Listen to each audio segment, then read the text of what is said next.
Before you begin your project, you want to make sure your stamping block is on a hard, sturdy surface. Then place your rectangular prism on the stamping block and pull your first stamp out of your letter set. When you're stamping with ImpressArt stamps, you want to make sure that the logo on the side of the stamp is facing you. This will ensure that the letter is stamped in the correct direction.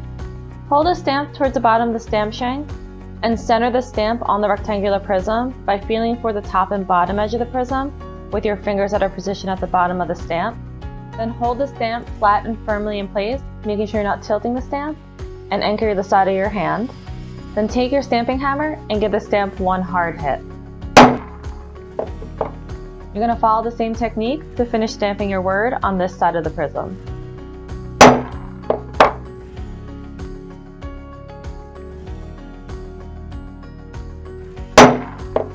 The great thing about this project is that you can stamp different words, messages, dates, or designs on each side of the prism.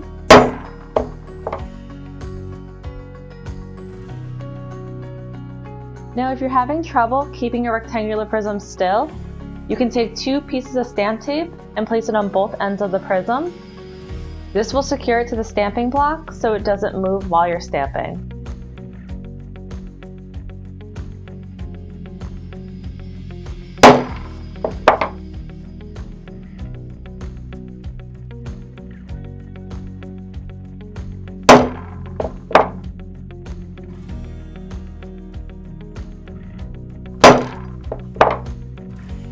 Then you'll lift up the tape, rotate the rectangular prism, secure the tape back down again, and continue stamping.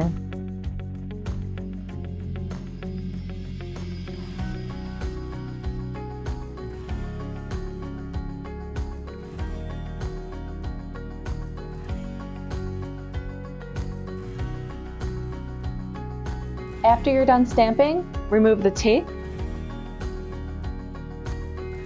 And to make your impressions stand out, highlight the impressions on all 4 sides of the prism with stamp enamel marker. You'll wait 3 minutes, give or take, until the enamel dries completely.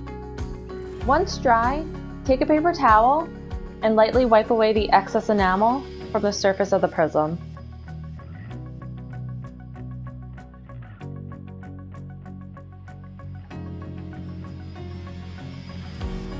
Another great thing about this project is that it can be finished in 2 different ways. You can create a necklace by sliding the rectangular prism onto a ball chain and closing the clasp by inserting a small ball into the socket and pulling until it clicks. Or you can create a keychain by taking a split key ring, lifting the end up of the ring slightly with your fingernail, and sliding the prism onto the ring until it's attached.